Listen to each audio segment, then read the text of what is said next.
What do we got going? We got to put the Bare Hands Beran chest cam on. Well, I just figured you'd give us an intro at the same time. Yes, so our amazing support staff, one of them, her name is Corinne. She's also known as Ben Bit Bartlett because she gets bit by everything. And if you think I bleed a lot, man, that girl bleeds a lot. This dude called us up and he is hating life because a live bat is creating problems within his world. So we're gonna go capture the live bat. It's springtime, you know what that means. Short sleeves. Well, I was just thinking more wildlife. Since my peers always get their panties in a knot, I am not going to bare hand this bat. I'm actually going to teach our folks, our good viewers, how to properly capture a bat without hurting the bat or exposing yourself to rabies. Can you explain to people what it's like to have a rabies shot to the ass? So current rabies shots, like modern day rabies shots, are not very bad. They're just super expensive.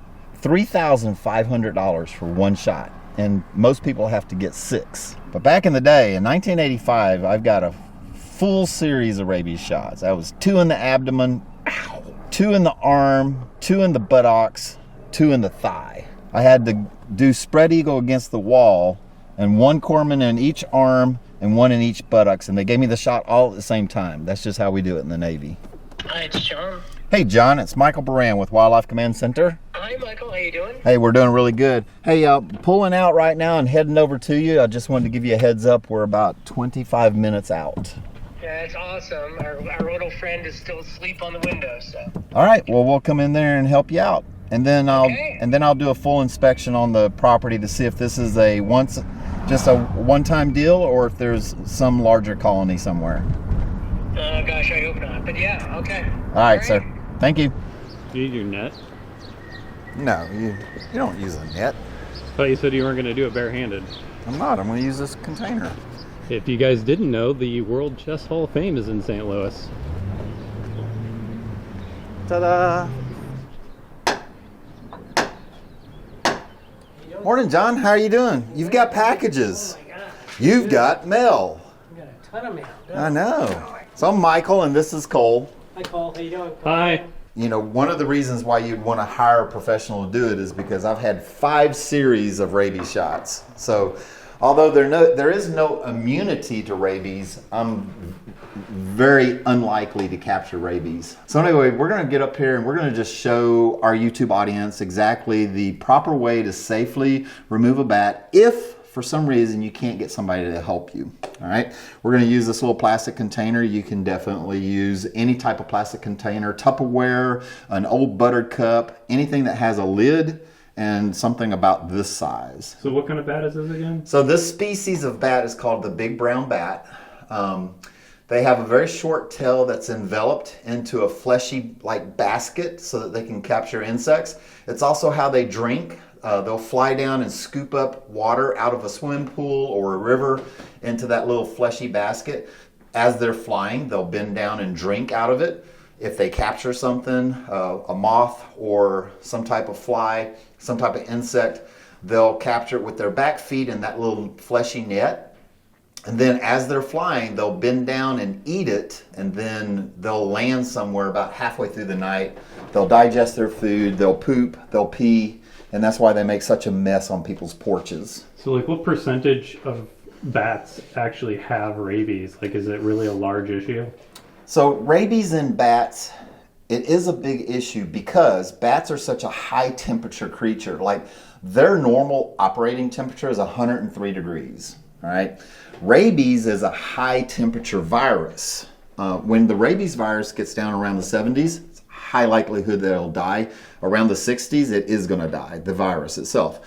And so in the species that has a high body temperature, the virus grows and the virus can live for a very, very easy long time. And these animals transfer it from one to the other by body secretions. And so one bat could have rabies, and when it's in a colony of 100 bats, it might lick its neighbor or it might bite its neighbor jockeying for position, and so the virus is transferred from one bat to the next. In lower temperature species like possums, where a possum's body temperature is in the 70s, the rabies virus just can't thrive, and that's why we don't see rabies in possums very often. We're going to put the container over the bat, then we're going to slide the lid up underneath it so that we can capture it, and then we're going to snap the lid in place. All right? Good luck. What could go wrong? This is a perfect setup for this. It's almost... It's a great day for my first round of rabies shots. I love this stained glass window. All right, so over like this, and then slide this in like this. Get the bat contained in the container, and then snap it in place. And I did all that barehanded. So technically, my name stays intact, Bare Hands Beran, because I did not use gloves. All right, so now we need to find out, is this a one-off? Did this just come in? It's been a nice couple of days. Doors have been open. Windows might have been cracked. Or is there a bigger issue somewhere? So we're going to look around the property. We're going to go take a gander, if you will. This area where we're at right now in St. Louis is like the epicenter of all the bat activity that we deal with. So a 3-mile radius of where we are right now is where 90% of our bat population resides. So we just want to make sure that this building doesn't have a bat colony in it. I was like, oh. Can you show me that closet? Yeah. I'm going to put him right here. Yeah. So you are in the city limits right now. Uh-huh. And the city of St. Louis is crazy about how they deal with third party. So I'm going to leave the bat with you because it really should be tested for rabies.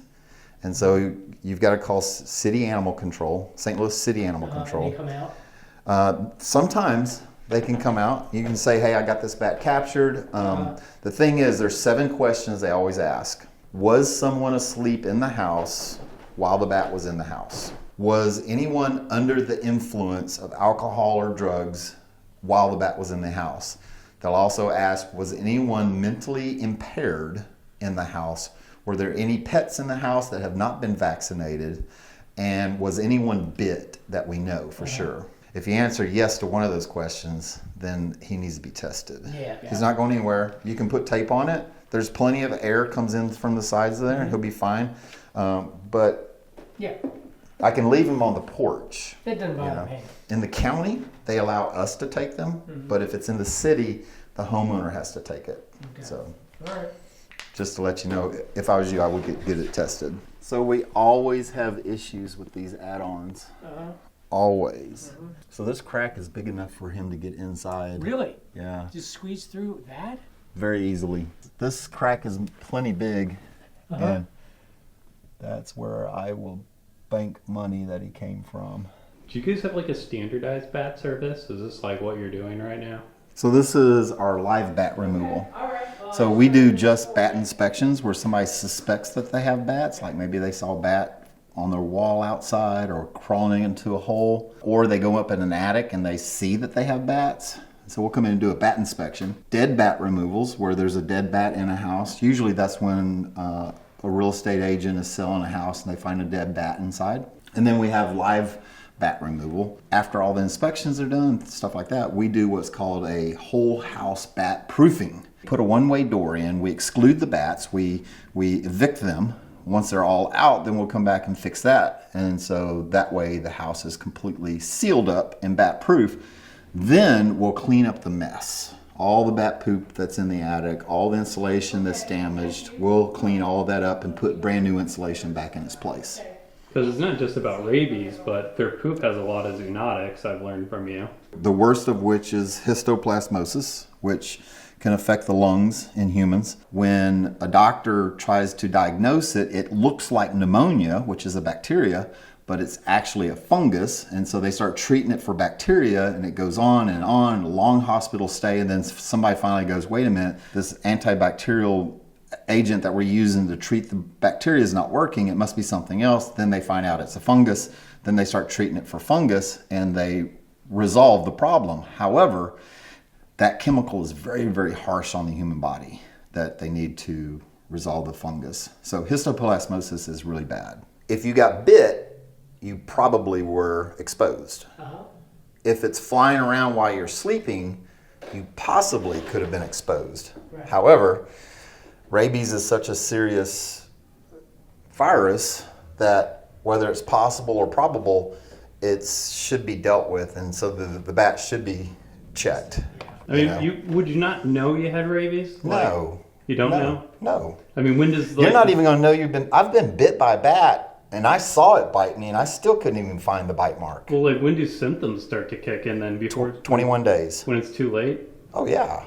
Okay. Yeah. I'm just checking. Don't know these things. If you're You're freaking me out here. well, I don't mean to freak you out, but it is serious. I mean, I do not mean to scare you at all. Uh-huh. But rabies is serious enough that you shouldn't take that risk. And it is the city's responsibility to test that bat. So if you get a blood test, would that show up in a normal screen or no? No. How would you know that? You're like, You won't know. So in my world, if we turn that bat loose, you have to get rabies shots. No ifs, ands, or buts about it. If you went to your primary care, as a matter of fact, if you have a primary care physician, call them and ask. And just say this: I possibly was exposed to rabies, what should I do? He's going to say, get your butt in here right now and get rabies shots. That's what he's going to say. He's not even going to flinch on that answer. He's going to say, get in here and get rabies shots.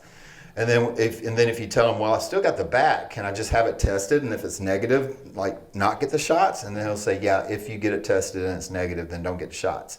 However, if we told your primary care physician, hey, I possibly was exposed to rabies, but I accidentally turned the bat loose, you would 100% be in there getting shots tonight. That's what he would tell you. I said, I don't ever mean to scare people. I don't want to do that. We don't operate the company off scare tactics. I just want to make sure people are informed. But it is real, and it's a simple solution of getting it tested. Oh, wow. This is a big old attic space. Hope there's a fortune up there. A fortune? Like a treasure, hidden treasure is a really old house. Oh, okay. I doubt that. There could be a Picasso up there. Doubt that very seriously, but we are going to do some attic yoga. Oh, God. You're going to be like, hey, Cole, just get on up there. No, I don't think you'll be coming up here. Okay. You got the GoPro on? I do, but you can't see anything. So there's no bat urine. You just have to be so careful when you're walking up in these attics because it's super easy to fall through. So far, I've found no evidence of bats up here. So the probability of it coming through that add-on is pretty high. It's impressive. What? Just you not falling? Question mark. I don't ever fall. So is there a space to this this balcony up here? What are you scouting? I'm looking for bat poop. Any amount of bat poop whatsoever. These older homes like this have been remodeled year after year after year, decade after decade. This house was probably built in the early 1900s. And so the attic space goes from the brick over there to the right. And there is a brick wall right about here that the attic space stops. And so this part over here, I can't see any of this over here. So I'm just looking for any type of clues that might mean we have some type of issue. And typically you can find bat droppings will stick to this, bat droppings will stick to this, and you can see those, and that kind of clues you in on where you need to be looking. Bat droppings. Raccoon poop and bat droppings? Yeah, but it's not a colony. But see right there? That's the space that leads into... Oh, the addition where we were at and inside? Yes. So we would typically seal that up. Detective Beran at work. Raccoon poop. Oh, wow. All right. Let's see if I don't fall off this. Michael. See where squirrels have been chewing this? Squirrels or raccoons won. This is pretty clean up here. The gable vent I saw has been sealed up. Just another day with Michael. That's not that far. I mean, if I fell, I might break a bone. I doubt it, though. Absolutely. Yeah. And if you have any other issues, certainly Yeah. keep us in mind. Yeah, If that raccoon becomes problematic, which right now he's not He's not. doing anything. Yeah. So What are you gonna name your new pet? Robin. Robin, Yeah, that there you sounds I like go. that. Yeah, That's yeah. good. Perfect. I like it. All right, nice meeting you. Hey, thanks very much. Thank you. Have a good day, John. Be good. I'm up for Starbucks, even if it is 3 o'clock in the afternoon. Let's go to Starbucks and walk around with a camera so people think we're important. All right, I'm down. I'm game. game. I'm game always.